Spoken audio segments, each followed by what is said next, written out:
livre sur un thème très brûlant, dont Hind Tarji, que je remercie d'être là, va modérer le débat. Je vous signale qu'il y aura le plus possible de débats parce que Abdrahim Ladaro ne se prête pas beaucoup aux signatures, ne veut pas de signatures, il préfère privilégier le débat. Donc on va prolonger le débat autant que possible puisqu'il n'y aura pas de signature après le débat, je préfère le dire tout de suite. Mais par contre, il est disposé à débattre de toutes les questions que vous voulez, donc sur un thème très brûlant, très d'actualité. Je remercie Abdrahim Brada de se prêter à cet exercice. Et je remercie Hind d'accepter de modérer ce débat. Alors je signale également à ceux qui sont restés au fond, je les remercie d'avoir accepté à rester debout comme ça. Mais bien entendu, il y aura d'autres rencontres sur Casablanca. On vous informera à chaque fois. Il y aura 3, 4, 5 rencontres à Casablanca. Donc on fera un peu dans tous les lieux, on fera bien sûr dans toutes les villes, mais on fera également dans les différents lieux de Casablanca. Donc sans plus tarder, je passe tout de suite la parole à Hind. Je vous remercie encore une fois de votre patience et pour avoir attendu 5 minutes alors qu'Abdrahim ne permet pas 1 minute de retard, tout le monde le sait, mais ce soir, merci beaucoup et je passe tout de suite la parole à Hind. Merci. Écoutez, je vais tout d'abord commencer par m'excuser. Je suis en retard, oui, effectivement. Abdrahim, tu t'excuses ? D'accord. Il brosse un sombre tableau de ma personne. Je ne suis pas aussi compliqué que ça. Je suis à l'heure pour être à l'heure, mais ça ne veut pas dire que les autres ne peuvent pas arriver un petit peu en retard. Ils ont leurs excuses. Voilà. Voilà, tout simplement. Alors écoute, Abdrahim, je te promets que j'ai bien travaillé. Regardez, j'ai rempli plein de feuilles, mais je pense pas que je vais les lire, parce que je sais que c'est pas toujours agréable. Ce n'est pas étonnant, nous savions que vous alliez être nombreux. Et la règle veut que la première des choses que l'on fasse, c'est de présenter l'auteur. Mais comment présenter l'auteur à un pareil public ? La plupart d'entre vous le connaissent. D'accord. Vous êtes de ses amis, vous l'aimez, vous l'avez approché dans des circonstances différentes. Alors, qu'est-ce que je pourrais dire que vous ne savez déjà ? Aussi, ce que je vais faire, c'est simplement vous dire ce qu'est Abdrahim pour moi. Alors, Abdrahim, c'est un antidote. C'est un antidote à la déprime, c'est un antidote à la dépression. C'est un excellent antidépresseur. Parce que quand on perd le moral, on pense à Abdrahim. On se dit que quelqu'un comme Abdrahim existe. Voilà.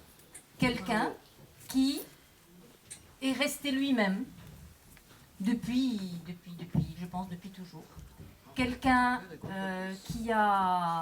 qui, malgré toutes les épreuves qu'il a pu traverser, malgré tout ce qu'il a pu voir, malgré tout ce qu'il a pu entendre, malgré tout ce qu'il a pu subir, n'a jamais perdu la foi. Pas la foi en... Non, la foi en l'humain. La foi en l'humanité. Il a continué à croire, il a continué à aimer, il a continué à se battre. Et ça, c'est juste, écoutez, c'est juste Abdrahim. Voilà. Voilà pourquoi je dis, quand on perd le moral, quand on commence à douter d'un certain nombre de choses, eh bien on se souvient, on se rappelle de ce qu'est Abdrahim et de cette foi vigoureuse, forte, qu'il a conservée en lui, et cette capacité à aimer. Voilà, c'est ce que je trouve, moi, extraordinaire. Abdrahim, eh bien, il aura toujours un sourire magnifique. Quand il va vous voir, qui que vous soyez, il va avoir ce sourire, il va vous aimer. Il va se mettre en colère contre vous. Il va vous maudire, il va être véhément, mais jamais dans la méchanceté. Jamais dans le... C'est ça, c'est vraiment le cœur. Et c'est pour ça qu'on t'aime, Abdrahim, et que je t'aime, vraiment. Parce que c'est...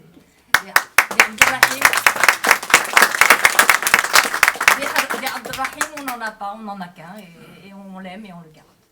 Alors, je vais rajouter autre chose. Abdrahim, bon, bien sûr, c'est l'avocat, c'est la robe noire, c'est la défense Mais Abdrahim, c'est d'abord un amoureux. Un amoureux, il est amoureux de plusieurs dames. Il est amoureux, bien sûr, de Monique. Monique, grâce à laquelle il a pu aussi continuer ce chemin qui est le sien. Et merci, Monique, de nous avoir permis d'avoir Abdrahim tel qu'il est et d'avoir permis qu'il fasse tout ce qu'il a pu faire.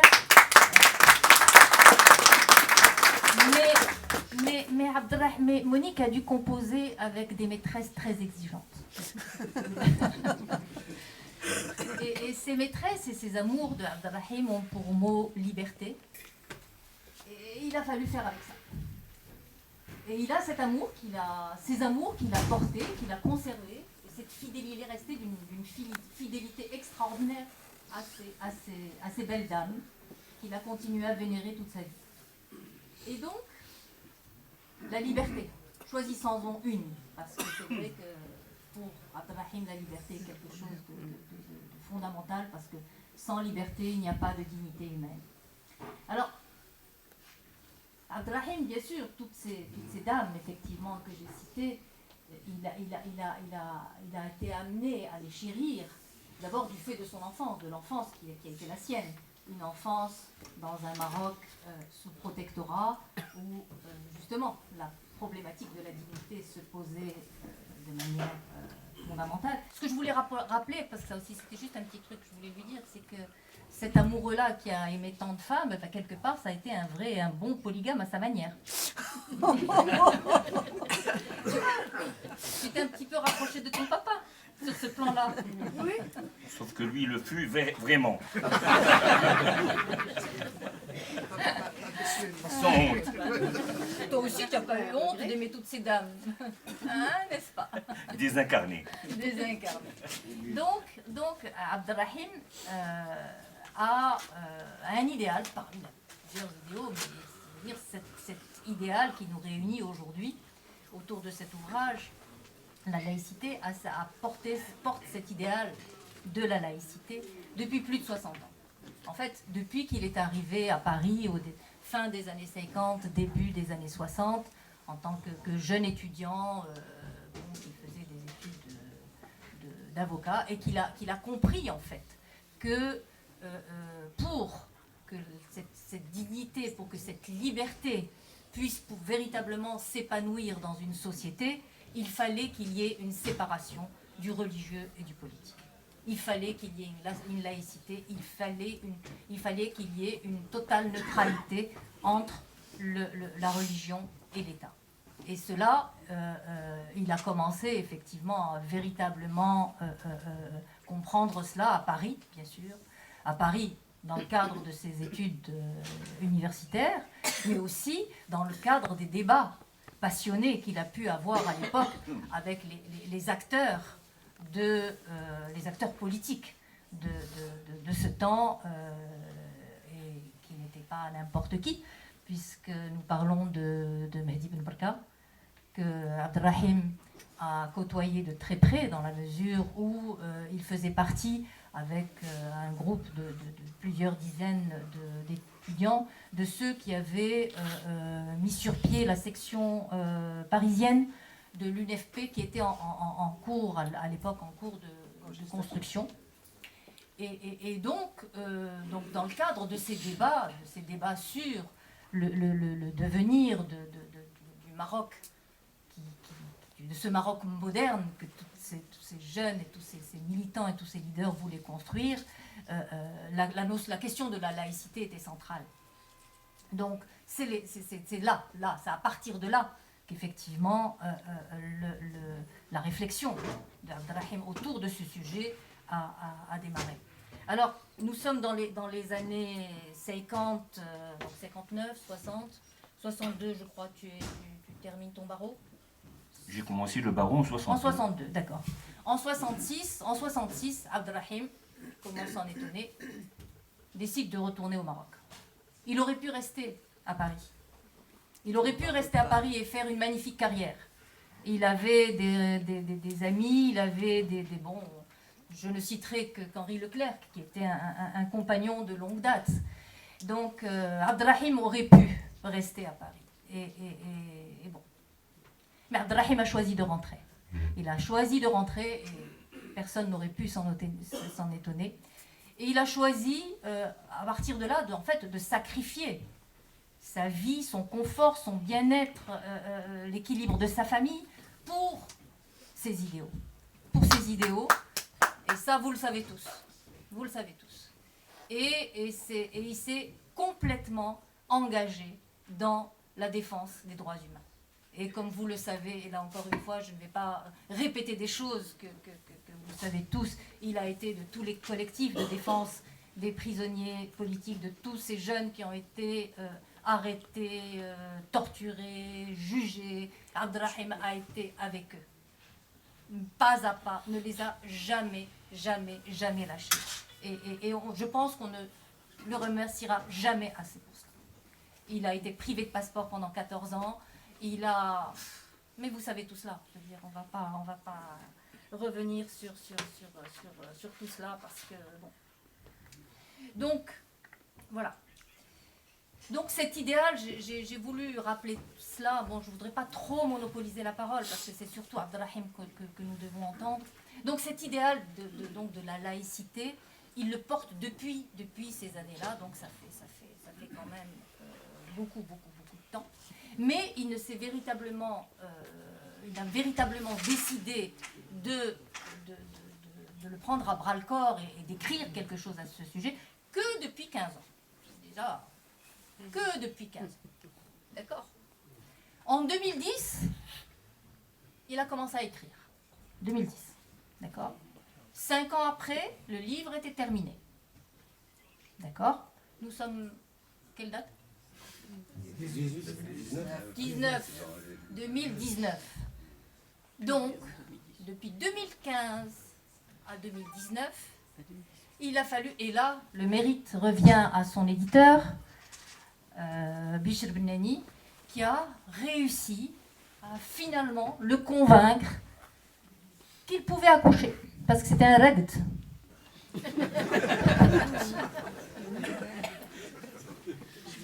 Donc, Bishr nous avons enfin pu avoir cet ouvrage entre les mains. Et quel ouvrage! Quel ouvrage! Alors ce livre, donc plaidoirie pour un Maroc laïque, je vais en dire quelques mots. D'abord le titre. Alors, c'est une plaidoirie. Et n'est-ce pas, Bishr, que tu as essayé de lui faire changer de titre? Hors de question. J'ai dit plaidoyer. Non, c'est une plaidoirie. C'est une plaidoirie et le livre est construit comme une plaidoirie, véritablement. Sauf que c'est une plaidoirie qui a été couchée sur papier. Mais on l'entend. Pour ceux qui ont lu le livre, eh bien quand on lit le livre, on entend la voix d'Abdelrahim. Il est dans un prétoire. Et il plaide. Et il plaide avec sa véhémence. Et il plaide avec sa force habituelle. Et il a les mots qu'il faut. Et il se met en colère. Et il discute. Et il débat. Et tout cela, on l'entend dans cette plaidoirie. Et c'est ce qui fait l'une des grandes forces de ce livre. Alors, quand on venait derrière en disant « Abdelrahim, tu sais, peut-être que tu as déjà dit ça. » Je l'ai dit, mais il faut le redire. C'est ça le principe de la plaidoirie. Il faut redire et dire et redire les choses pour que ça rentre dans les têtes. Ça, alors donc là, c'est une plaidoirie et c'est une magnifique plaidoirie. Alors, ça serait... On le rajoute quand même. C'est un livre militant, vous l'aurez compris. La démarche est militante et elle est assumée en tant que telle. Il défend sa dame, il défend la laïcité et il la défend avec verve, mais avec argument. Il faut aussi préciser, mais je pense que cela n'étonnera personne, que c'est le premier livre du genre. Il y a des livres qui ont été écrits sur la laïcité, mais un livre militant qui défend le principe d'une laïcité au Maroc, il n'y en a qu'un. Et il n'y avait qu'Abdelrahim pour pouvoir l'écrire. Donc il y a une démarche militante. À côté de cela, là aussi, je n'apprendrai rien à ceux qui l'ont déjà lu. C'est un livre formidablement bien écrit. Et ce n'est pas étonnant. Parce que quand on sait ce que pèse le mot et la virgule pour Abdelrahim, eh bien, ça ne pouvait qu'être bien écrit. Voilà. C'est très bien écrit. Et puis surtout, et puis il y a ces sorties. Il les sorties d'Abdelrahim, écoutez, je vais pas... Non, je vais pas résister au plaisir de vous en lire quelques-unes. Parce que vous allez vous délecter dans le livre, mais bon, quand même. La fin, ça fait je l'ai perdu, bien sûr. Alors, voilà. Par exemple, arrêtez la posture victimaire. Au lieu de vous plaindre, méditez sur ce sombre tableau dont l'islam fait l'objet. Et ne perdez pas votre dignité, votre crédibilité en adoptant systématiquement une posture victimaire. Attendez, non, c'est pas celle-là que je voulais. Alors, ah oui, celle-là. C'est à l'intention de ceux qu'il appelle les progressistes sincères mais mous. Tenez-vous debout, car la défense de la laïcité, comme toute défense digne de ce nom, ne peut se faire en position couchée. L'homme n'est pas une serpillière. Donc ça, c'est juste pour vous donner un petit aperçu de ce que vous réserve Abdelrahim dans ce livre. Alors, donc un livre bien écrit. Bon, là aussi, je vais dire le courage. Le courage. Alors, ce livre, effectivement, c'est un brûlot. Il appelle un chat. Voilà. Il dit ce que les autres n'osent même pas prononcer. Mais lui, il ne se contente pas de le dire, il l'écrit. Noir sur blanc. D'accord ? Et il signe, en dessous. Mais ce qu'il dit, et c'est ce qui fait la force de ce livre, il le dit en l'argumentant. Il le dit en l'argumentant, avec véhémence, mais sans jamais tomber ni dans l'insulte, ni dans l'absence de respect. Et ça, c'est Abdelrahim aussi. Et ça c'est... Et ce qu'il dit, ben, finalement, son argumentation est telle qu'on ne peut pas le coincer. C'est clair, net et précis. Alors, bon, le livre est construit autour de 2 parties. Vous savez, dans la première, il va développer le concept de laïcité. Il va expliquer ce qu'elle est et surtout ce qu'elle n'est pas. Et là, il y en a un certain nombre qui vont en prendre pour leur grade. Les affreux fanatiques et les imposteurs intellectuels, j'adore cette titre. Et puis, dans une seconde partie, il traite de la problématique marocaine de la laïcité et il explique comment celle-ci peut être appliquée au Maroc au niveau de l'État, au niveau du statut personnel, des libertés individuelles et du vivre ensemble. Et il fait des propositions qui vous parleront, parce que là aussi, ce n'est pas inintéressant, n'est-ce pas, Abdelrahim ? Alors, tout cela pour vous dire que ce livre est un livre qu'il faut impérativement lire, faire lire, et surtout, avec cette espèce de Bible qu'il nous propose, relayer le combat de Abdelrahim et de celui de beaucoup d'entre nous. Maintenant,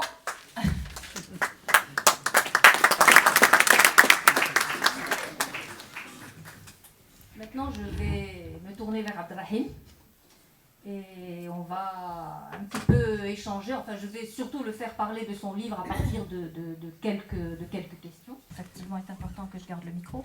Abdelrahim, ce livre, et ce n'est pas étonnant, tu l'as dédié à 2 personnes. Mehdi Ben Barka et Omar Ben Jloul. Ce n'est pas par hasard. Ils ont été, pour beaucoup, je pense, dans ton engagement en faveur de la laïcité et de tout ce combat-là. Alors, ce que je souhaiterais, c'est que tu reviennes sur ces années parisiennes, quand tu as effectivement pris part à ces débats autour de la construction de ce Maroc dont nous rêvons toujours, où la question centrale, effectivement, de la sécularisation était très présente. Est-ce qu'on pourrait revenir sur cette période, Abdelrahim, pour lancer le débat ? Oui. Est-ce que ce micro marche ? Dis-je. Il marche ? Oui, il marche. En arrivant à Paris, fin 57, pour mes études de droit, et de lettres aussi, parce que j'ai été mordu de lettres, donc je passais de la Sorbonne à la fac de droit. Il n'y avait qu'une fac de droit à l'époque, il n'y en avait pas plusieurs, comme aujourd'hui. En arrivant donc fin 57 à Paris, je rencontre Omar Ben Jloul que je ne connaissais pas, que quelqu'un m'a présenté, et c'était un coup de foudre, tout de suite. Il était attachant, comme pas un autre, singulier. un rire généreux et un pouvoir de conviction extraordinaire. Notre rencontre, qui a duré peut-être 10 minutes, je me souviens encore, c'était à la porte de la faculté de droit, rue Saint-Jacques. Il me dit, il faut qu'on se revoie, et très vite. Je ne le connaissais pas, il ne me connaissait pas. Coup de foudre. Coup de foudre. Et nous avons continué, commencé à nous voir. Il m'a encouragé à entrer à l'UNEM, le syndicat des étudiants. J'y suis entré. Et parallèlement à cette rencontre, sont produit une autre, celle-là avec Mehdi Ben Barka, qui venait rencontrer des étudiants marocains à Paris pour leur parler de la crise du parti de l'Istiqlal entre les tenants du progressisme, qui était dirigé par le Mehdi justement, et les tenants d'un certain attentisme, une modération à l'égard du palais, donc de Mohamed V à l'époque, pour qui tous les nationalistes du Maroc vouaient un respect, une affection sans borne. Une affection et un respect mérités. Je crois. Je crois que l'histoire l'a consacré définitivement comme un homme de bonté, un homme de bien. Mais crise, il y avait au sein du parti du Istiqlal, effectivement. Et Mehdi nous expliquait que le Maroc est très arriéré, qu'il faut qu'il sorte de l'indépendance du protectorat, c'est pour aller très vite. Il n'a pas de temps à perdre. Et avec son intelligence fulgurante, son pouvoir de conviction hors du commun, son sourire ravageur, il captait l'attention des étudiants. C'était quelque chose de prodigieusement singulier. Cet homme avait quelque chose qui relevait du génie de l'intelligence et du génie de la communication affective. Il avait un regard attachant. Il riait avec tout le monde. Il blaguait avec tout le monde. Et il passait des choses importantes en même temps. C'était quoi les choses importantes? La révision déchirante que les Marocains devaient faire pour ne pas perdre leur temps, pour aller tout de suite vers la construction d'un État moderne. Et cet État moderne devait passer, à son avis, et il nous a communiqué sa vision du monde, donc à notre vision aussi. Nous avons épousé la sienne et nous avons fondé la section parisienne de l'UNFP en septembre 1959. Et depuis lors, je suis resté au parti pendant 3 ans. Et après, quand j'ai commencé dans ma section, dans ma cellule, parce qu'on était répartis à Paris, il y a beaucoup d'étudiants, il y a des travailleurs, il y a des commerçants, etc. Il y avait plusieurs sections. Et dans chaque section, il y avait des cellules. Et dans ma cellule, on était 7 ou 8 étudiants. Il m'arrivait d'entendre certains de mes camarades prononcer l'expression « parti unique ». Il faut que le Maroc ne perde pas son temps avec ce qu'ils appelaient, avec beaucoup de mépris, la démocratie formelle. Alors moi qui commençais mes études de droit et qui faisais du droit constitutionnel par conséquent, première année, et qui avait comme professeur, comme par hasard, le pape du droit constitutionnel, Georges Vedel, ça ne pouvait pas passer avec moi. Alors je leur disais, qu'est-ce que vous voulez? Le parti unique? Je dis, oui, le parti unique, c'est plus rapide pour aller vers le socialisme, etc. Je dis, non, le parti unique, c'est la dictature. C'est la pensée unique, et pour ça, je ne comptais pas sur moi. Ils étaient 2 ou 3 sur 7 ou 8, mais j'en entendais trop. Une seule fois m'aurait suffi, mais l'entendre à chaque fois, c'était trop. Alors au bout de 3 ans, j'ai démissionné.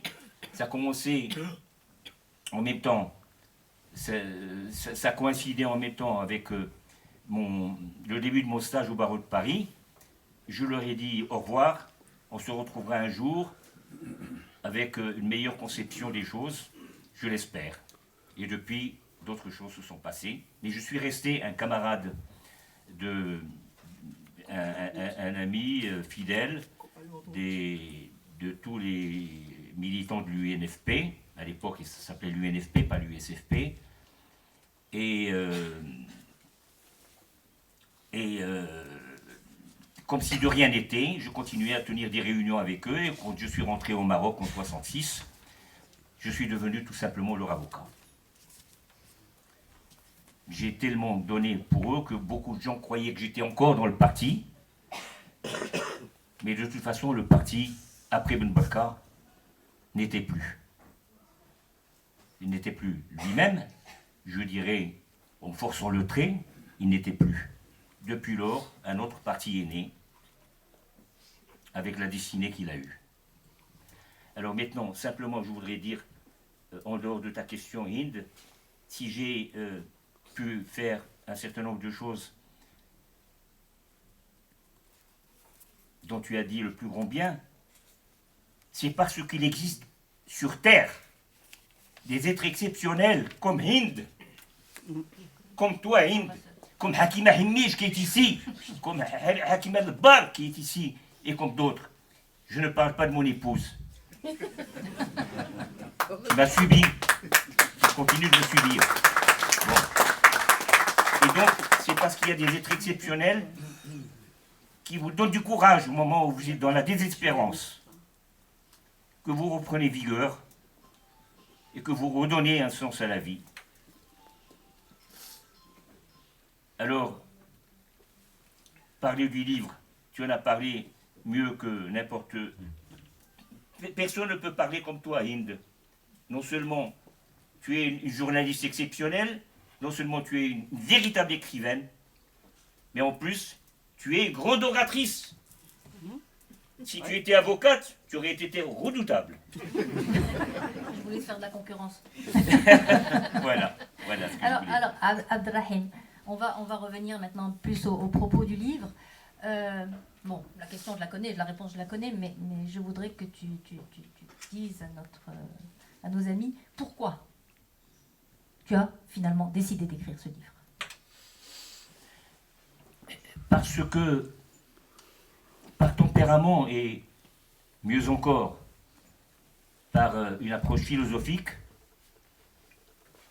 je suis tombé amoureux de la liberté, avec un grand L, et par voie de conséquence, l'ennemi de l'obscurantisme, de l'absolutisme. Là où il y a l'absolu, là où ne renie pas la relativité humaine, le danger est tout proche. La pensée unique, je l'ai dit tout à l'heure justement, si j'ai quitté le parti auquel j'ai adhéré, c'est parce que j'ai entendu parler de parti unique. Alors, tant que la religion, puisqu'on y est, la laïcité, c'est quand même la séparation de la religion et du reste, du politique. On disait en France, la religion, la séparation de l'Église et de l'État. Nous, on ne parle pas d'Église, on parle de la religion, tout simplement. Cette séparation seule permet aux êtres humains de vivre humainement, sans que quelqu'un vienne avec ses gros sabots leur dire « c'est moi qui détiens la vérité ». L'islam dit ceci, l'islam dit cela. Faites dire à l'islam ce que vous voulez, c'est votre affaire. C'est intérieur, ce débat est intérieur à la religion qui s'appelle l'islam. Mais la société, elle, doit rester préservée de ces débats. On ne doit pas dire aux gens « j'ai la vérité avec moi, donc j'ai le droit d'égorger 2 touristes au Maroc qui viennent à Imlil ». Au nom de quoi? Au nom de quoi? Au nom de l'absolutisme, de la vérité unique. Donc, dès qu'on part de la base de la réflexion, et les études de droit le permettent et te forcent à aller au fond des choses tout de suite,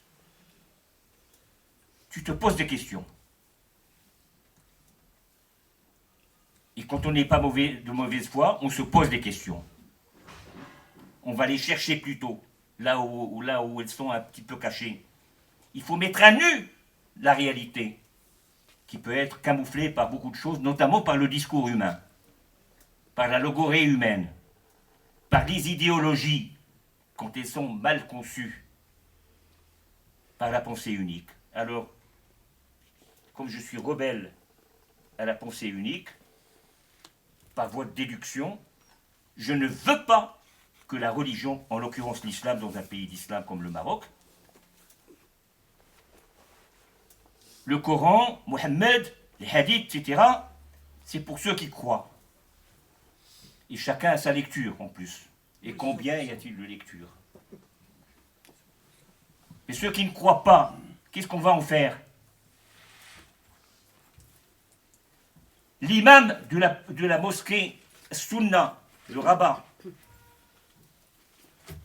qui a dirigé la prière du dernier vendredi du mois de décembre dernier, a tenu des propos incendiaires contre les Marocains qui osent fêter les fêtes de fin d'année. En disant qu'ils sont des koufars, ce sont des mécréants, ils doivent aller à Jahannam, etc., etc. Cet homme a été suspendu, d'après ce que j'ai lu dans la presse. Il n'a pas été traduit en justice pour propos semant la haine, la discrimination, alors que le Maroc reconnaît l'existence du judaïsme et du christianisme.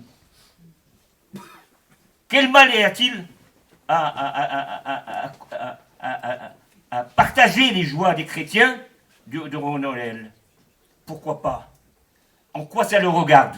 En quoi y a-t-il un trouble à l'ordre public? Donc c'est tout cela qui fait que plus on réfléchit et plus on se dit une société qui n'est pas laïque n'est pas une société humaine. Tout simplement. D'accord, Abdelrahim. Alors, donc comme je disais, Bravo. dans ta première partie, tu t'es employé à définir ce qu'était le concept de laïcité et surtout ce qu'il n'était pas.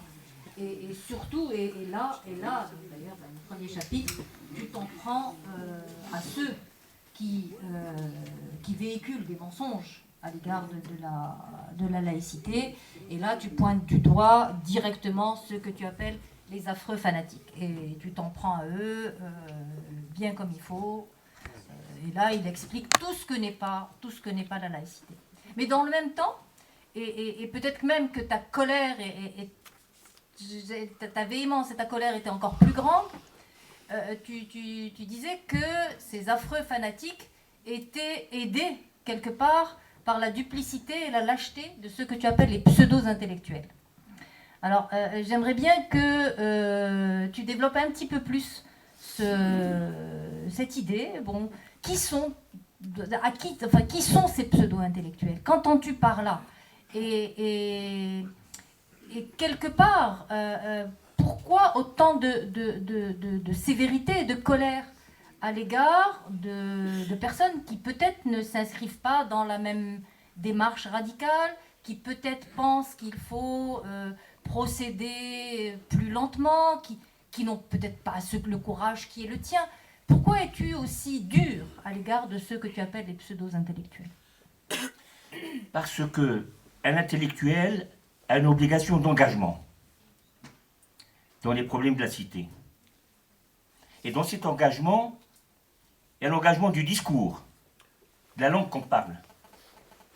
Il faut qu'il clarifie les concepts. Il faut que la confusion cesse d'exister. Parce que la confusion provoque le retard de l'évolution humaine. Les concepts, lorsqu'ils sont comme ça flous, on ne voit pas, il faut mettre des lunettes. Et les lunettes, c'est qui les met? Ce sont les intellectuels qui mettent à nu les situations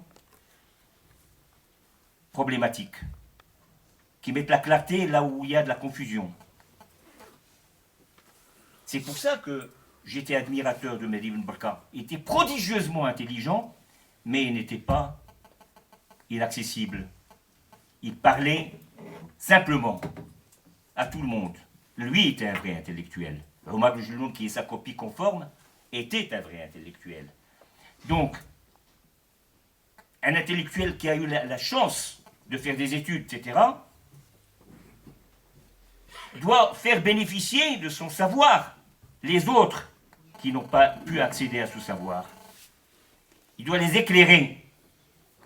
Qu'ont fait les révolutionnaires, les philosophes des Lumières? Qu'ont fait les philosophes des Lumières? Les philosophes des Lumières, eh bien, ils...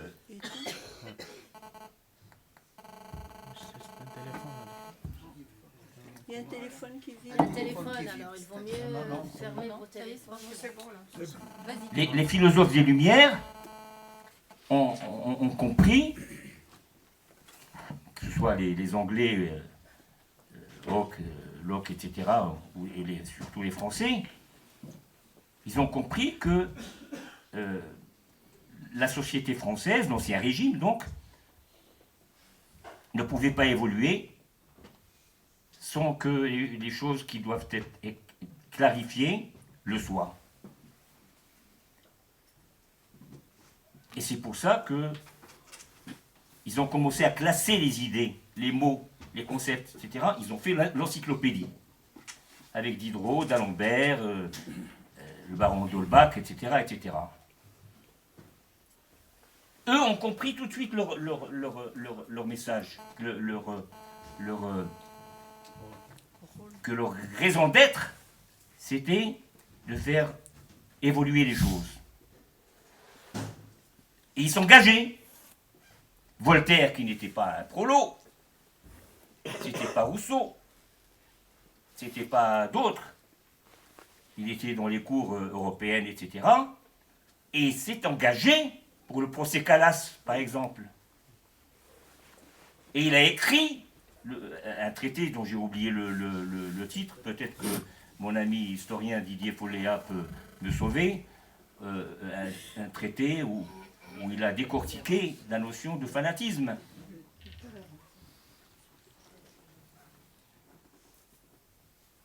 C'étaient pas des athées pourtant.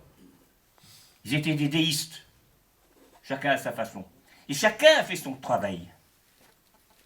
Ils n'ont pas attendu que les autres viennent le faire à leur place. Et petit à petit, les choses sont devenues quoi? Claires, évidentes. Et il a fallu la crise du pain, la famine. Il a fallu que cette crise vienne rappeler à Versailles, au roi de France, qu'il n'y avait rien de fatal, qu'il n'y avait rien de définitif et que l'être humain doit être maître de son destin. Et ils se sont élevés contre l'absolutisme royal et la révolution fut. Alors, les intellectuels marocains, c'est pareil, nouvelle génération. Parce que dans les années 60, etc., les gens avaient des idées et les communiquaient dans les groupes de travail des étudiants entre eux, etc., etc. Mais la répression hassanienne est arrivée et chacun est parti de son côté. Bon. C'est quand même pas Pinochet, Hassan II. Il y a eu Tazmamak, nous sommes d'accord. Mais beaucoup de gens pouvaient parler. La preuve dans les procès politiques. On disait beaucoup de choses. On venait me dire, mais tu oses dire ça? Je dis oui. On ne va pas m'enfermer ma gueule comme ça. Il faut d'abord que je dise quelque chose. J'aurais gagné en disant ça. Après, on peut me fermer la gueule. Mais je ne vais pas partir perdant. On ne doit pas partir perdant. Or, les gens qui vous disent la laïcité, c'est pas pour nous, je leur dis, vous êtes des salauds. Nous, c'est quoi? Nous sommes des non-valeurs. Nous ne sommes pas des êtres humains. Nous ne méritons pas le progrès, nous ne méritons pas le bonheur. Ah, mais il faut aller doucement. L'islam est là depuis 14 siècles. Et alors? Et le christianisme? Et le judaïsme? sont plus anciens encore. Et pourtant, les pays laïcs ne se plaignent pas. Les habitants de ces pays laïcs continuent d'aller à la synagogue ou à l'église. Les protestants font leurs prières, les catholiques font leurs prières, les orthodoxes font les religions. Pourquoi pas les musulmans? Qu'est-ce qu'on attend? En plus de cela, comme par hasard, le statut personnel est une horreur. J'en parle évidemment dans la deuxième partie. Le statut de la femme, etc., etc. On ne peut pas continuer de vivre comme ça dans les sociétés d'islam. Il faut faire quelque chose. Et ce quelque chose, ça s'appelle la laïcité, tout simplement. Alors, justement, et ça tu l'expliques très bien, dans le même temps, tu dis que la laïcité ne s'improvise pas. Ça continue. Oui. Et que c'est quelque chose qui doit s'enseigner. Oui. Et que toi-même... Il faut fermer les portables. Hein. Tu m'entends? Oui. C'est bon? Oui, Voilà. oui. Donc, que la laïcité ne s'improvise pas. Il faut fermer les portables, je crois, hein, carrément. Hein? On attend 2 minutes, s'il te plaît. On va juste éteindre tout ça. C'est désagréable. J'aimerais que tu nous parles de ta propre expérience en la matière. Justement sur la question de la laïcité. Tu disais que tu avais eu de nombreux débats avec des publics qui n'étaient pas préparés à entendre ce type de propos. Alors, il serait intéressant que tu nous fasses partager justement l'approche qui a été la tienne et la réception qui a été celle de ceux qui t'ont entendu défendre cette idée. Un public qui n'était pas un public prêt à la recevoir. Malgré cela, la réception a été bonne de ce que tu écris. Exactement. C'était surprenant pour moi d'ailleurs, à commencer par moi. Oui, j'ai eu l'occasion à plusieurs reprises de donner des conférences à des publics de jeunes, moyenne 22 ans, 25 ans, quelque chose comme ça. Et ceux qui avaient conçu ces projets, ces réunions,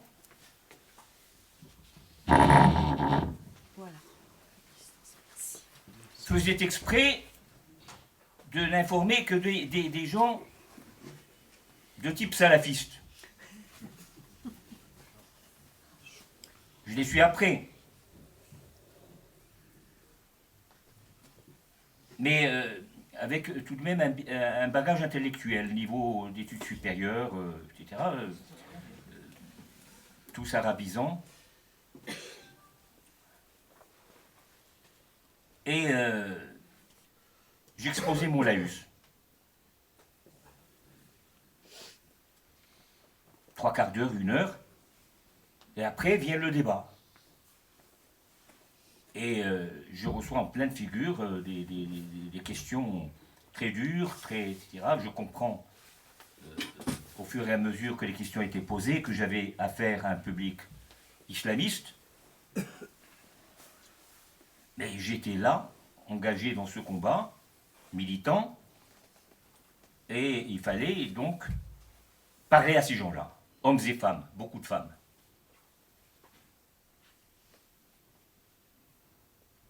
Et j'exposais, je clarifiais les concepts.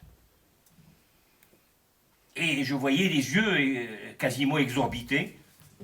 Qu'est-ce qu'ils racontent? Des histoires. La laïcité, ça ne peut pas être ça. Parce que pour eux, la laïcité, c'est l'athéisme. C'est la guerre contre l'islam, etc., etc. Je disais que ça n'a rien à voir. Parce qu'effectivement, ça n'a rien à voir. La laïcité, c'est une conception de la société, un statut juridique qui fait que l'État est séparé de la religion, tout simplement. La religion vit sa vie, l'État vit la sienne. L'État, ça veut dire la société que cet État gouverne. Donc les individus qui composent la société. Alors, au fur et à mesure que j'avançais dans les explications, je voyais quelquefois des sourires. Et au bout du compte, j'étais applaudi à chaque fois. Tiens. Après tout ce que j'ai entendu, des propos véhéments, pour ne pas dire agressifs, voire meurtriers dans l'expression. Est-ce que c'est du lard ou du cochon tout ça? C'est du halal. Alors après, les applaudissements, ils viennent les uns après les autres, ou elles viennent. Et Anq ou Bous. Alors, des scènes singulières. Et alors, Oustad, quand est-ce que vous allez venir nous voir à Oujda? Pourquoi Oujda? Ou l'autre Fès, ou l'autre Safi? Parce que c'était des rencontres de type rencontre nationale. C'est des associations qui organisaient des colloques culturels où ne figuraient pas seulement des Casablancais ou des Rabatis, parce que je le faisais aussi à Rabat. Il y avait des Marocains venant de plusieurs villes. Alors il dit, ah bon, parce que vous êtes de quoi, de Oujda? Il dit, ah oui, ben, je vais prendre le train tout à l'heure ou demain, etc. On est venu simplement pour ces 2 jours de colloque, de débat, et c'est passionnant. Nous ne savions pas que la laïcité c'était ça. Et il faut vous engager envers nous pour venir donner la même conférence dans notre ville, etc. Bon, je l'expose. Et en dehors de ces rencontres institutionnelles, organisées, il y a le rapport quotidien qu'on peut avoir avec les gens, les chauffeurs de taxi, des marchands de légumes, etc., etc. Je prends plaisir à parler aux uns et aux autres, et on découvre, pour ceux qui ne le savent pas, que les gens ne sont pas tous bornés, ne sont pas tous fanatiques, et qu'ils ont de l'amitié, ils ont de la sentiment de fraternité envers les juifs, envers les chrétiens, envers les autres.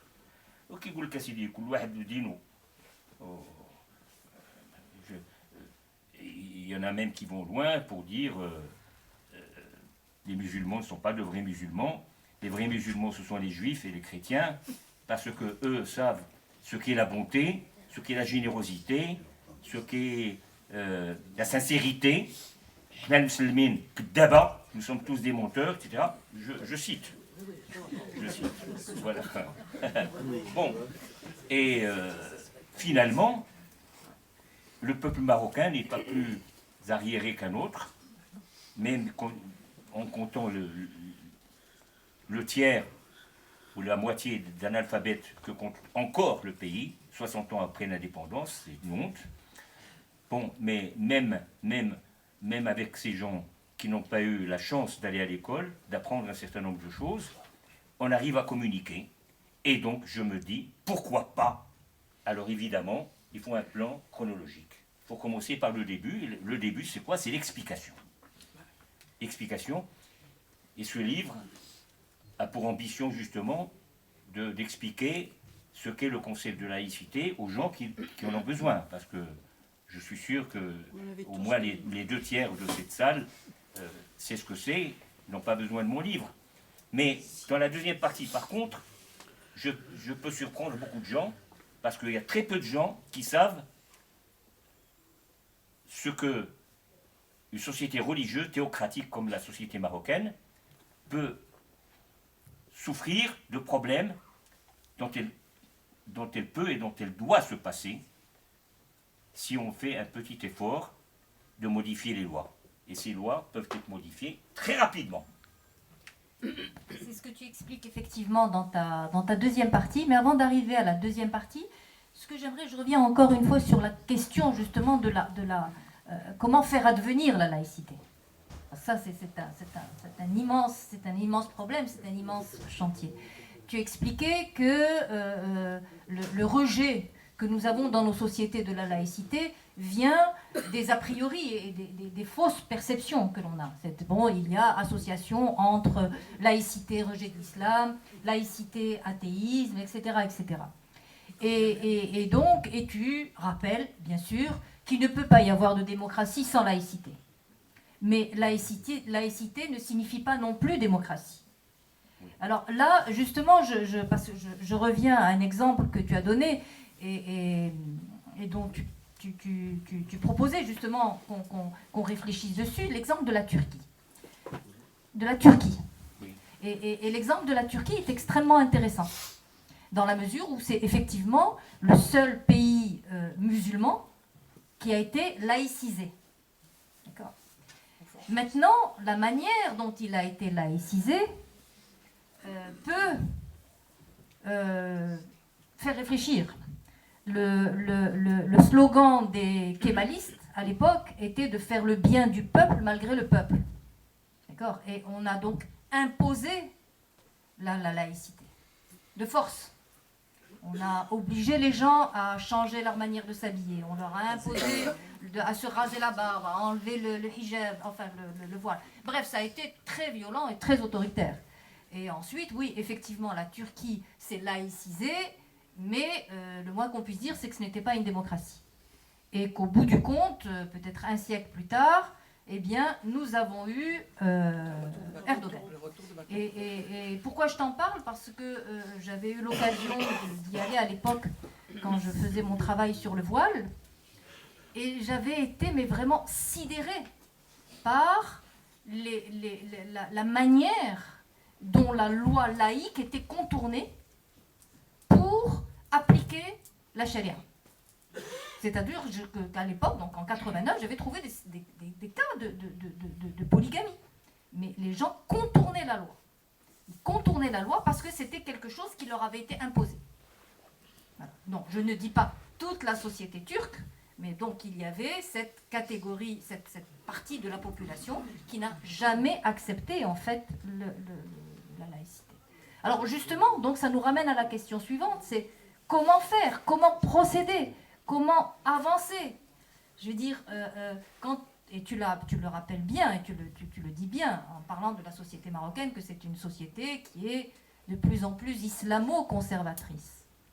Comment amener cette société, justement, à s'ouvrir à ce concept? Et là, je reviens encore une fois à ceux qui pensent qu'il faut y aller doucement. D'accord ? Choisissent le biais de la réforme de l'islam. Ce que toi, tu rejettes totalement, quelque part. Donc, comment faire? Comment être à la fois dans cette pureté des principes, dans un contexte qui est celui de nos sociétés? Encore une fois, ce que les penseurs français du XVIIIe siècle ont fait pour permettre à la Révolution de se faire. Ça s'est fait sur le long cours, ce qu'on appelle le siècle des Lumières. Mais depuis lors, on a gagné du temps. 2 siècles et quelque chose de plus se sont passés. Donc on bénéficie des leçons, des expériences des pays comme la France ou comme l'Angleterre ou comme d'autres pays européens, comme la Turquie. Donc il faut expliquer. La pédagogie est essentielle. Je parle de l'Algérie de 1988. Lorsque le fils, et toi tu connais ça puisque tu as fait un livre là-dessus. Tu es mieux placé que moi pour en parler.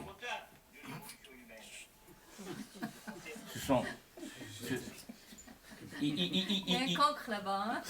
Il passe du parti unique au pluralisme. Après presque 25 ans de parti unique. Et tout de suite, c'était à peu près 60, je les ai comptés à un moment donné. C'était 72, 75 partis. De parti unique à 70. et chacun avait son discours, etc., c'est-à-dire un non-discours en vérité, parce que ça ne peut pas être sérieux. Et cette pagaille a emmené le fils à se transformer en GIA, etc., et la guerre civile qui a suivi, tout le monde la connaît. Il ne faut pas méconnaître la nécessité de respecter les étapes. Il ne faut pas brûler les feux rouges. Non, il y a des réalités, mais il faut s'y attaquer avec méthode. Effectivement, Atatürk a fait ce qu'il a fait en 1923. Lui, il y est allé avec ses gros sabots. Il a dit l'Empire ottoman, ça suffit. Les musulmans sont arriérés partout, notamment en Turquie. Il faut faire quelque chose. Comme il était militaire, les militaires, bon, on sait ce que c'est. Bon. Alors, il y est allé comme ça. Mais ça a été quand même une réussite. Ça a été une réussite. C'était brutal. Ça ne devait pas être brutal. Ceci s'est passé il y a un siècle. 1923. C'est un siècle. Alors nous sommes, nous, Marocains, ou Tunisiens, Algériens, tous les pays arabo-musulmans, ou non arabes, les Iraniens comme les autres, ont le même problème. Le problème de la séparation du religieux et du politique. Il faut expliquer, il faut un plan de travail, il faut que les choses qui peuvent être faites immédiatement le soient. Pourquoi attendre plus encore et continuer d'accumuler les retards quand on peut le faire tout de suite? Il y a des choses qui demandent un peu plus de temps. Je ne conçois pas un mariage homosexuel dans un pays d'islam tout de suite. Alors que pour moi, qu'ils se marient entre hommes ou entre femmes, c'est leur affaire. C'est l'affaire privée. Mais c'est une chose qui demande beaucoup de patience. Mais le reste, tout le reste, en quoi manger pendant le ramadan gêne, ne propage pas un message clair, pédagogique, accessible à tout le monde. Pourquoi il ne s'engage pas en disant non, l'islam n'est pas pour l'inégalité entre la femme et l'homme? Pourquoi une femme musulmane est-elle condamnée à subir les lois de l'héritage? Qu'est-ce qui fait que cette société ne bouge pas? Et parce que les gens n'expliquent pas. Les gens qui doivent expliquer ne le font pas. C'est ce que j'appelle les imposteurs. Les questions que tu soulèves, effectivement, celles de l'héritage, de l'égalité, etc., ce sont effectivement des questions qui sont aujourd'hui abordées à travers le prisme du religieux. D'accord? Donc, tant qu'on n'est pas dans une séparation de l'État et du religieux, on reste inscrit dans cette démarche. Donc, bon, c'est le serpent qui se mord la queue, quelque part. Alors, je reviens encore une fois à l'histoire, et là c'est intéressant, en parlant des ruptures. Tu disais que la preuve sur la question de la laïcité, il y a eu en fait 2 étapes, 2 temps. Il y a eu la première rupture majeure, qui a été donc la liberté de conscience, d'accord? Et il a fallu, à partir de là, attendre plus d'1 siècle et demi pour qu'il y ait une séparation de l'État et de la religion. Alors, justement, est-ce que le premier combat ne devrait pas être celui-là? La liberté de conscience. La liberté de conscience. Oui, mais justement, je viens d'en parler en parlant des exemples, en citant des exemples. La liberté de conscience permet à chacun de vivre sa vie religieuse, spirituelle, librement. En quoi ça dérange le Maroc que quelqu'un qui est né musulman sunnite adhère au chiisme, qu'il devienne chiite, en quoi ça regarde l'État? En quoi ça regarde la société? Il devrait même exister un délit, je rigole là, hein, d'intrusion dans la vie spirituelle des gens. Qu'il soit chiite ou... C'est son affaire. C'est du voyeurisme que de dire « Ah, tashkunta ». Nous avons un tas d'amis chrétiens, je ne sais pas s'ils sont catholiques ou protestants. Ça les regarde. Ou s'ils sont... Beaucoup d'entre eux ne sont ni l'un ni l'autre. Ils sont athées et je ne le savais pas. Mais en quelque sorte, ça relève d'éducation élémentaire que de ne pas s'immiscer dans la vie intime des gens. Et donc beaucoup de choses nous paraissent impossibles alors qu'elles sont à portée de main. Pourquoi on continue de faire peur aux Bahaïs? Bon, c'est pas l'islam, c'est une autre religion, le bahaïsme. On le sait. En quoi ça regarde les gens d'avoir pour voisin ou pour ami ou comme collègue de travail quelqu'un qui est bahaï? En quoi ça le regarde? Donc la relativité, la modestie humaine doivent refaire surface et permettre aux gens de vivre ensemble. De vivre ensemble, justement, le vivre ensemble. Alors justement, là tu as abordé ta deuxième partie, c'est-à-dire celle de la problématique laïque au Maroc. Et là, tu y vas vraiment avec tes gros sabots en disant, la Constitution n'a de sens que si on applique la laïcité, quelque part. La laïcité est permise, est possible avec la Constitution actuelle. Et à quelque part, il n'y a pas seulement la référence aux droits de l'homme tels qu'ils sont universellement reconnus. Je cite. Ils sont censés.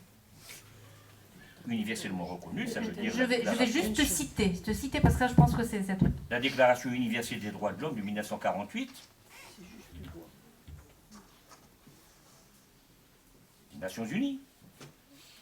Les pactes internationaux sur le droit civil et politique de 1966.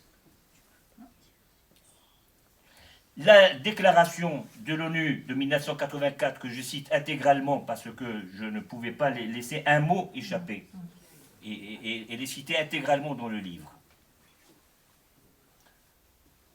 Tous ces textes onusiens défendent et protègent avec beaucoup de détails la liberté de conscience. Et le Maroc a adhéré à ces instruments internationaux. Donc il est engagé par le droit international, déjà. Et il s'est engagé intérieurement dans ses lois internes, à commencer par sa constitution, qui renvoie aux instruments internationaux, donc à la conception universaliste des droits de l'homme, laquelle comporte la liberté de conscience. Et il est dit quelque part aussi, textuellement dans la Constitution, non seulement la liberté des cultes, c'est écrit noir sur blanc, mais la liberté de croyance. C'est dans la Constitution. Je ne sais pas comment ce mot leur a échappé. Parce que les membres de la commission qui a mis sur pied le projet de Constitution, qui est devenu la Constitution par la suite, avec quelques mots qui ont été changés. Sur l'essentiel, le travail qui a été fait par la Commission est resté ce qu'il était au départ. Et c'est la Constitution actuelle. Mais au départ, ils ont introduit la liberté de conscience, noir sur blanc, comme telle, avec ces mots. Et le PJD, qui était représenté dans cette commission, a menacé de quitter la commission et de laisser les gens se débrouiller tout seuls. Alors, au palais, évidemment, au palais royal, on a compris qu'il ne fallait pas aller jusque-là, que l'équilibre des forces étant ce qu'il est et devant rester ce qu'il est, pour de nobles intentions, n'est-ce pas? Eh bien, il ne fallait pas mécontenter les barbus. Et c'est ainsi que la liberté de conscience a disparu de ce projet constitutionnel. Alors ça, c'était de la petite politique. Et pour faire la laïcité, il faut de la grande politique. Tout simplement. D'ailleurs, tu nous dis, ne pas reconnaître la laïcité, c'est affirmer que les principes constitutionnalistes avancés ne sont que propagande politicienne mensongère. Bien sûr. À quoi ça sert alors tout ça, c'est toute cette logorée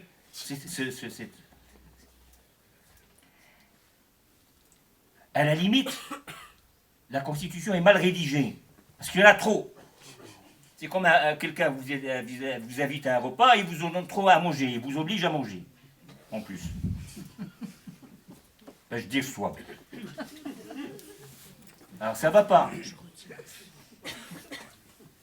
La Constitution, il faut constater qu'elle a consacré les droits de l'homme à d'innombrables reprises, mais elle en fait tellement trop qu'elle en devient fatigante. Alors il faut laisser ce qui est fatigant à côté et voir l'essentiel. Et l'essentiel est dans la Constitution. La liberté de conscience est permise avec le texte actuel. Il n'y a pas un mot à ajouter. Il faut simplement donner aux mots le sens qu'ils ont. Mais au Maroc, on procède autrement. Je fais une comparaison. L'article 20 de la Constitution, je le connais par cœur parce que c'est mon ennemi.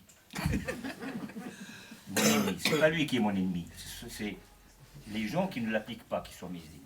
Qu'est-ce qu'il dit? Les Marocains ont droit à la vie. Le droit à la vie. C'est monumental. Et qu'est-ce qu'on voit dans la réalité? Les tribunaux marocains qui condamnent à mort. Aucun juriste ne peut le permettre. Le droit à la vie, c'est la condamnation à mort de la peine de mort. Elle disparaît sans qu'on ait besoin de la nommer. Or, les tribunaux marocains continuent de condamner à mort. Alors, il faut une volonté. Je fais du droit comparé. Si tu permets, Hind. Bien sûr, je t'en prie. La crise migratoire en Europe et un peu partout, étant ce qu'elle est, les États essayent de se prémunir contre ce qu'ils appellent un envahissement de leur pays par les migrants. Et des lois de plus en plus sévères apparaissent et doivent être combattues par les militants des droits de l'homme, par ceux qui veulent rendre service, pour ceux qui tendent un bras fraternel à ces immigrés. Alors, on a arrêté, il y a quelques mois, quelqu'un dans une ville de province en France, qui a reçu chez lui des immigrés à qui il a donné le gîte et le couvert. Il s'occupait de les amener chez le médecin, s'ils avaient besoin d'être soignés, et de les aider à faire des formalités administratives pour avoir un titre de séjour, etc. etc. On a arrêté ce Français, on lui a dit, vous avez méconnu la loi qui interdit qu'on prête assistance à quelqu'un qui séjourne irrégulièrement en France. Son avocat, parce que ça se passait devant un tribunal, son avocat dit que cette loi est inconstitutionnelle. Elle est contre quoi? Contre la notion de fraternité qui existe dans la devise de la République française. La devise de la République, c'est liberté, égalité, fraternité. Jusqu'à présent, on a donné à égalité, et le mot fraternité est resté un peu comme un parent pauvre. On ne lui a pas donné de contenu concret. Se présente cette affaire, et son avocat soutient, à juste titre, que son client n'est coupable que de fraternité humaine, puisqu'il a donné aide et assistance à quelqu'un qui en avait besoin. Donc, le tribunal a arrêté de juger, et la procédure légale en France veut qu'on envoie le recours au Conseil constitutionnel, le gardien de la Constitution, pour dire est-ce que la loi qu'on veut appliquer à ce monsieur ou à cette dame, est-ce que cette loi est conforme à la Constitution? Et son avocat a plaidé devant le Conseil constitutionnel que si on sanctionne son client en appliquant cette loi non fraternelle, alors à ce moment-là, on méconnaît la Constitution parce que le mot fraternité doit avoir un contenu. Et ces contenus-là commencent par ça. Et le Conseil constitutionnel a suivi. Donc, pour une fois, depuis que la devise française, la trinité française, nous, on a Allah, al-Watan, al-Malik. Pour eux, ils ont liberté, égalité, fraternité. Et fraternité a un sens. Alors, le droit à la vie, pour revenir à la constitution marocaine, eh bien, ce droit à la vie n'existe pas, puisqu'on continue de condamner à mort. Donc, effectivement, pour revenir à ton observation, Hind, les lois doivent avoir une application dans la vie concrète. Elles ne sont pas faites comme des quorums. On a une constitution, il faut qu'on la mette en application. Elle parle de démocratie, mais le Maroc n'est pas démocratique. Donc il viole sa constitution. Il parle de l'égalité explicitement. Égalité entre l'homme et la femme. C'est écrit noir sur blanc, à de multiples reprises. Où est l'égalité homme-femme au Maroc? Alors, je demande simplement, pour commencer, qu'on prenne au sérieux ses propres lois. Et tu fais des propositions en plus. Oui. Alors il fait une magnifique proposition. Pour ceux qui ont lu le livre, ils la connaissent. Il propose justement pour pouvoir adapter la Constitution à la laïcité, ou plutôt faire que le Maroc devienne un pays laïque, qu'on transforme la commanderie des croyants en défense des croyants. Que le commandeur des croyants devienne le défenseur de tous les croyants. Ce serait intéressant que tu nous en dises un petit mot avant de passer la parole à la salle.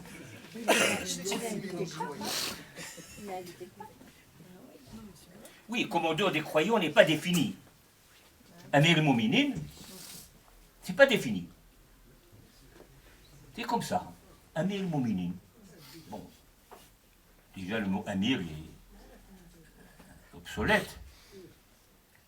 Mais bon, en français, on traduit par commandeur. Le commandeur, Amir, c'est pas pareil. Mais enfin, bon, faut pas prendre ça au sérieux. C'est le chef des musulmans. Yallah, ou 12 matrek. Il protège l'islam, puisqu'il est garant de la pérennité de l'islam. Je cite la Constitution. Il est garant de la pérennité de l'islam. Brahma.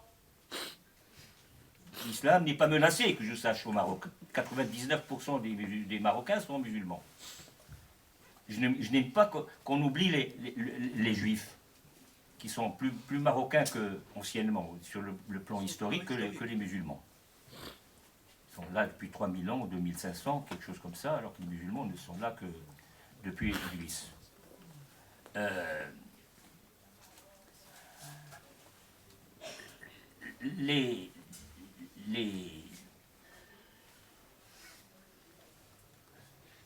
Les efforts qu'on doit faire, là encore, c'est l'explication. C'est d'essayer à chaque fois de rendre vivable un texte qui est un peu qui a vieilli. On étudie ça dans les facultés de droit. Et les mots, on leur donne une nouvelle vie. On les recycle, en quelque sorte. Commandeur des croyants, ça veut dire quoi? Ça veut dire chef des croyants. Qui bouge des musulmans. Et vous les croyants. Alors je le prends au mot. Donc il est protecteur aussi des juifs, qui sont marocains.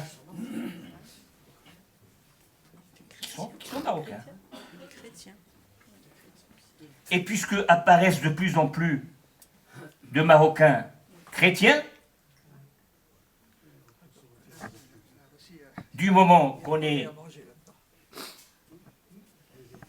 adepte de la conception universaliste des droits de l'homme, on doit protéger toutes les croyances.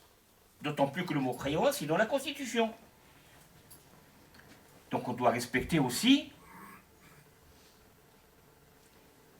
ceux qui n'appartiennent pas aux 3 religions monothéistes, donc les Baha'i. Et comme on parle de liberté de croyance, toujours dans la même constitution, on doit protéger ceux qui ne sont pas croyants. Parce que croire, c'est pas forcément croire en quelque chose, c'est aussi ne pas croire.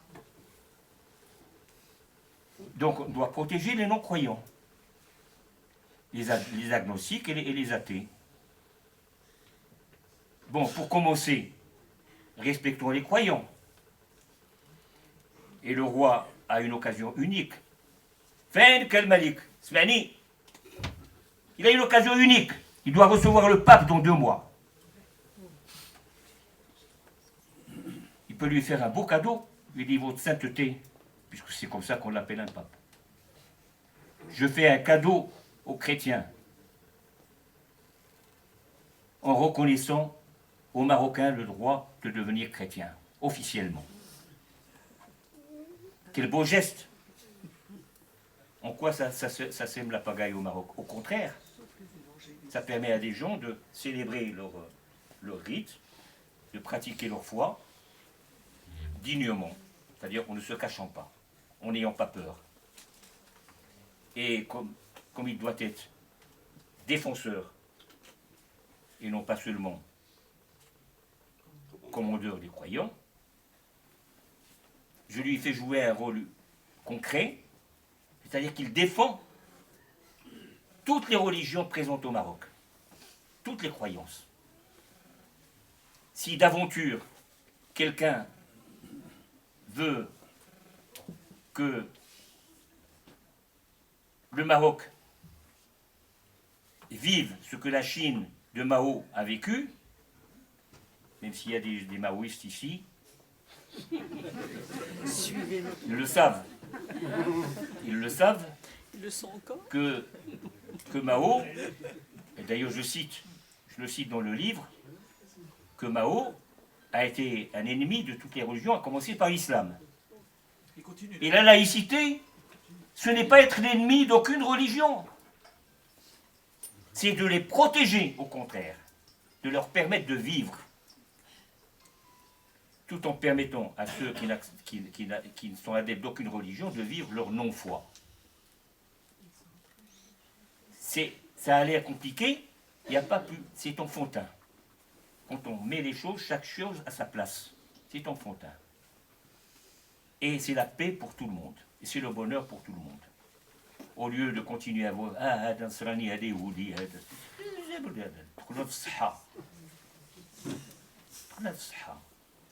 alors oui, il a intérêt à me téléphoner, le roi. Je lui expliquerai que s'il devient défenseur des croyants, il devient un organe de la défense de la laïcité. Un roi, un alaouite, il va vers ses 60 ans. Je ne lui demande pas d'être athée. Je lui demande d'être laïque, tout simplement. Et c'est simple. On va commencer par ça.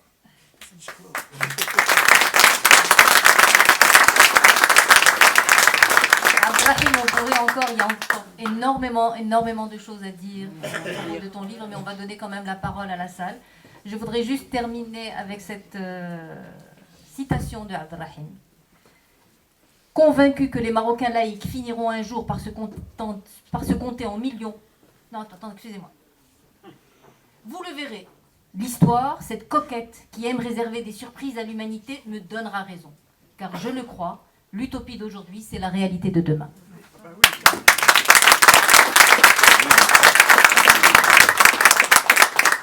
Écoutez, on va prendre quelques questions. Je vous demanderai simplement de les formuler clairement et à voix haute. Et brièvement. Et à voix haute. Alors, peut-être que je vais commencer par Didier. Tout à l'heure, tu m'as dit que tu voulais parler.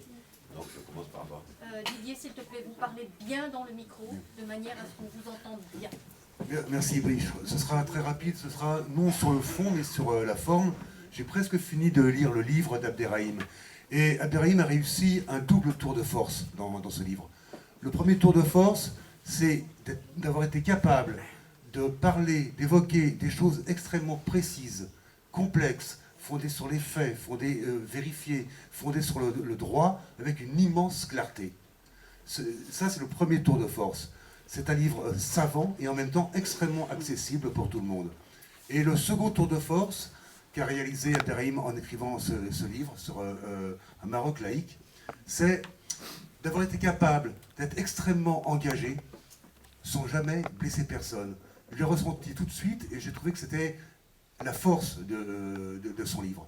Mais il l'a déjà dit tout à l'heure et mieux que moi. Merci. Merci Didier. Merci à Abderrahim pour cet exposé très clair, mais qui effectivement, comme l'a dit Inde, il y a beaucoup de choses qui n'ont pas été encore abordées. Je pense que dans les questions et dans les autres, je répète qu'il y aura bien entendu d'autres débats. Mais tout de suite la parole. Vous mettez bien votre micro devant votre bouche. Imam Kouar, j'ai bien écouté, vous excusez mon ignorance, mais j'ai cru comprendre qu'en tant que musulmans marocains, nous n'avions pas le droit de changer de religion. Sinon, c'était le délit d'apostasie. Est-ce que c'est toujours d'actualité ou voilà, donc c'était juste pour à titre d'information. Merci beaucoup pour cette question. Abderrahim, à toi. Alors, aucune loi au Maroc, à commencer par la loi fondamentale qui s'appelle la Constitution, n'interdit, ni d'ailleurs n'impose aux Marocains d'être musulmans. C'est une coutume historique. On naît du verbe naître dans une famille musulmane, alors on est musulman. On naît dans une famille juive, on est juif. Pas plus. Et le contraire existe aussi. Il n'y a pas de loi, au sens technique du terme, au sens juridique, qui interdit à un Marocain musulman de devenir autre que musulman. Ça n'existe pas. La notion d'apostasie est une notion purement religieuse et qui est discutée par les islamologues, puisque est réputée apostasie à leurs yeux le fait de quitter l'islam pour aller vers une autre religion. Or, sans être un savant, et je ne le suis pas, loin de là, de l'islam, il y a lakum dinukum waliya din. À vous, vous êtes votre religion, et la mienne, c'est la mienne. Bon, et on cite dans les hadiths les propos de Mohammed, qui a eu beaucoup de rapports avec les juifs de Médine, notamment, et des rapports quasiment amicaux. Ça a tourné au vinaigre à un moment donné, il y a eu des combats, des batailles, etc., etc. Mais le fond de la pensée religieuse, paraît-il, au dire de gens qui sont vraiment savants en la matière, il n'est pas interdit à un musulman de cesser d'être musulman. Je précise que Maître Abderrahim est tout à fait dit. Je vous remercie. Je vais commencer par ma question, et puis après j'aurai 2 remarques, ce sera très rapide. Ma question est assez simple, et elle sort de la bouche de quelqu'un qui est franco-marocain, et qui fait face et subit le racisme d'État sous couvert de volonté de séculariser l'espace public ou de laïcité, de soi-disant laïcité. Est-ce que vous pensez, ça c'est ma question, qu'au Maroc, séculariser l'espace public, ce qui est souhaitable, obtenir ou forcer l'État marocain à assumer ou promouvoir une neutralité religieuse, séparer les institutions religieuses du pouvoir politique, toutes ces choses qui sont souhaitables et souhaitées par vous, est-ce que vous pensez que c'est en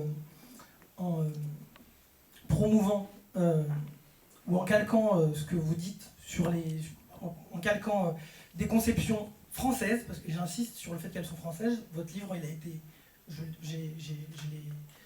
l'ai feuilleté, outre le fait qu'il est à mon avis criblé d'erreurs, et j'emploie ce mot avec gravité, puisque vous dites par exemple, page 170, que la Hongrie est un État laïque. Vous ne faites pas la différence comme ça a été fait par exemple par Jean Bobreau, que pourtant vous citez un de ses livres en biographie, qui est l'historien et le sociologue de la laïcité en France. De laïcité, il y a des éléments, il y a des laïcités, et la question c'est comment les différentes notions qu'on retrouve dans les laïcités se déclinent dans les États.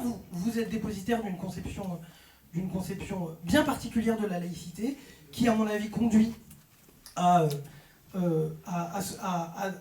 donner la possibilité à l'État de neutraliser l'espace public. Et c'est très dangereux justement quand on est soucieux, comme vous avez dit l'être, de liberté publique, de neutraliser l'espace public, parce que justement la laïcité, c'est demander à des agents d'État d'être neutres pour permettre justement à des citoyens de ne pas l'être. Et donc du coup c'est très problématique. Et j'en conclus avec la chose la plus importante, qu'à mon avis on ne peut pas laisser dire. Vous avez dit lors de votre présentation, en parlant de la Turquie, que Atatürk était arrivé avec ses gros sabots et que finalement c'était un peu violent mais que ça s'est bien passé dans un pays où il y a eu, dire ça sans nommer quand même ce qui a été, ou faire référence à ce qui était le génocide arménien, c'est inacceptable. Dire ensuite que Hassan II était un Pinochet soft, ou que c'était plutôt sympa, en passant sous silence les dizaines de milliers de détenus, de morts ou de disparus au Maroc, pour moi c'est inacceptable. La popularisation de l'espace public au Maroc, est-ce qu'on le fait en se soumettant à l'État marocain, qui par ailleurs est le principal oppresseur de minorités religieuses en France? L'exemple qu'on a en stock, c'est notamment Jawad El-Hamidi qui bosse avec la MDH et qui a mis à jour la répression des minorités religieuses par l'État marocain. Et donc du coup, la question est moins d'avoir un discours comme vous l'avez eu, de sachant. Mais je rappelle tout simplement à ce monsieur qui doit revenir vers l'histoire et apprendre que M. Abdelrahim Barrada a été le défenseur de tous les procès politiques qu'il y a eu au Maroc, aussi bien les islamistes que les bahaïs, que les chrétiens, que les juifs, et qu'il a été l'avocat, entre autres, d'Abraham Sarfati. Pendant des années, il a suivi le rôle d'Abraham Sarfati en tant que juif, de Sion Assidon qui est ici présent, etc. Et que c'est pas à lui que vous allez pouvoir donner des leçons sur les droits de l'homme.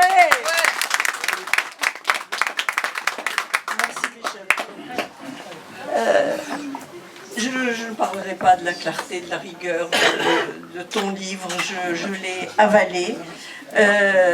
On connaît tout ça de toi. J'ai deux questions. La première, c'est ton livre, la portée de ton livre va bien au-delà du Maroc. Déjà, toute la première partie, tu expliques qu'est-ce que c'est que la laïcité, et ça serait utile dans tous les pays de notre région. Ensuite, tu prends l'exemple du Maroc. Mais est-ce que le livre n'aurait pas pu s'intituler, je sais qu'il y a eu beaucoup de discussions sur le titre, s'intituler Plaidoirie pour la laïcité dans les pays musulmans, exemple du Maroc. Tu limites la portée du livre avec le titre actuel. La deuxième question, est-ce que je te connais, tu laisserais jamais personne traduire ton livre en arabe? Ah oui, il a accepté? Bravo, bravo. Bravo, Michel. Bravo. Voilà, très bien. Voilà, c'était la deuxième question. Il faut que tous ceux qui ne lisent que l'arabe puissent profiter de ton livre. Voilà, merci. Alors, avant de donner la parole à Abdelrahim, je signale tout simplement que le livre est en train d'être traduit en arabe. Ouais, génial. Et que, Inch'Allah, il sortira très vite en arabe. Abdelrahim, à toi. Oui, effectivement, le livre aurait pu être intitulé, comme tu l'as suggéré, Plaidoirie pour un monde musulman laïque. Oui. Oui. Eh bien oui. Bon.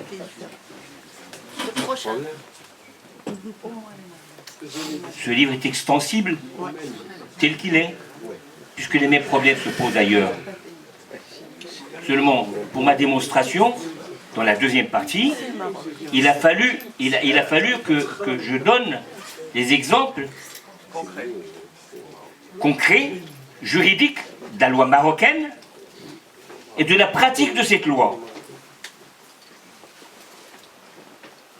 Donc le côté culturel, donc spécifique au Maroc.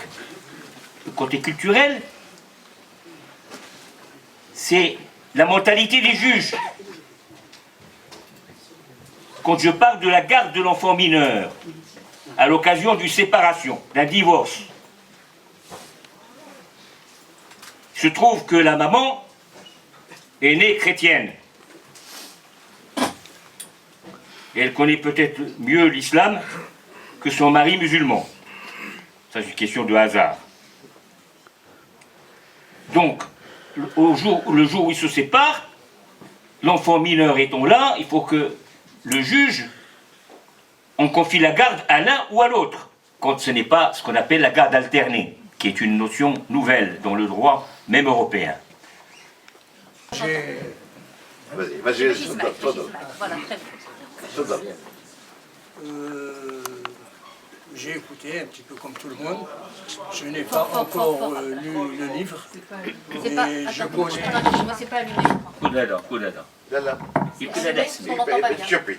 Ah, tu appuies. Les Marocains sont fâchés avec la technique. C'est bon? Oui, c'est bon. Mais tu parles fort, Abdullah. Alors j'ai dit, j'ai écouté un petit peu comme tout le monde qui est ici. Je n'ai pas encore lu le livre. Je connais suffisamment Abdelrahim Brada pour être sûr que ça répondra à des choses auxquelles je crois, mais aussi un renforcement des capacités de connaître le sujet. Mais ce qui m'intéresse beaucoup plus, c'est à quoi va nous servir ce livre. C'est un document, une référence que nous avons. Elle ne travaillera pas toute seule. Il faut que des hommes et des femmes le portent.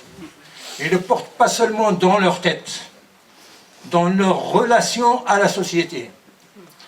Je me demande ici combien de gens connaissent leurs voisins dans le quartier,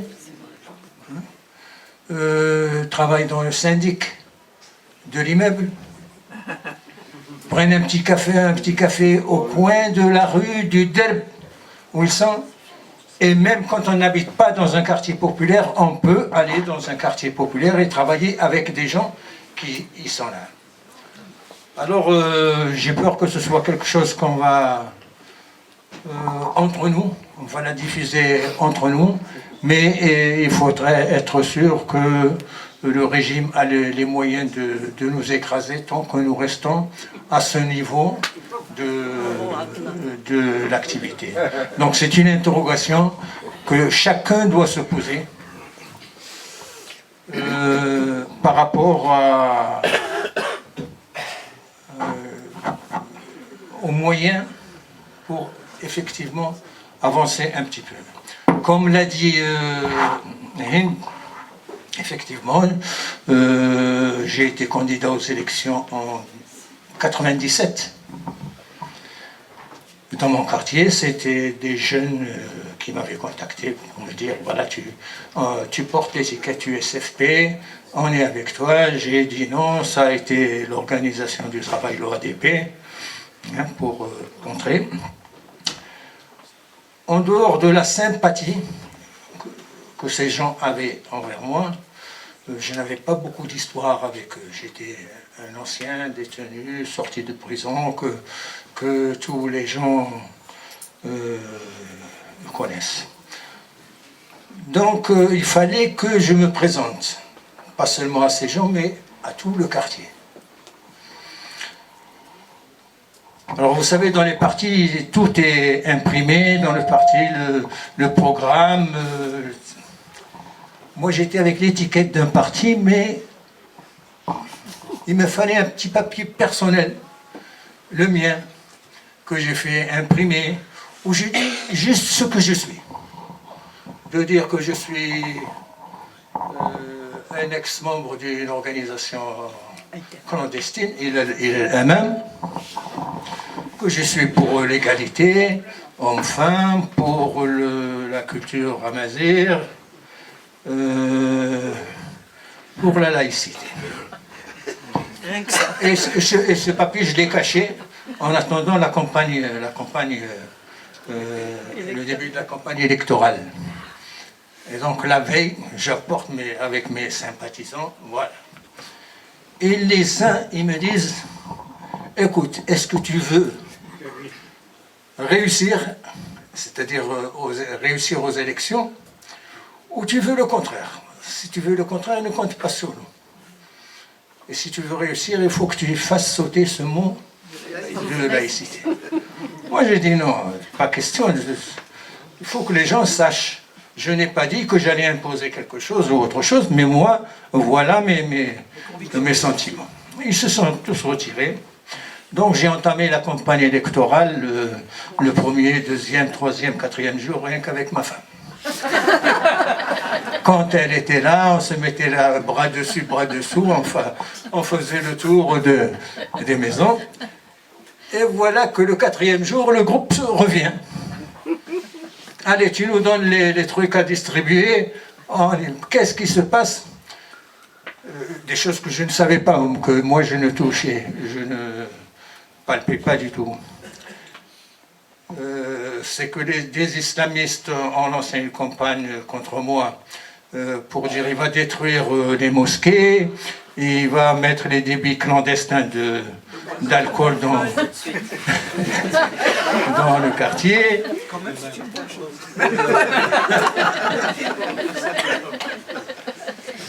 Et ils avaient rédigé une pétition contre moi à proposer aux croyants à la sortie de la mosquée. Seulement tout notre groupe faisait la prière, les groupes qui étaient avec moi, et donc ça n'a pas marché.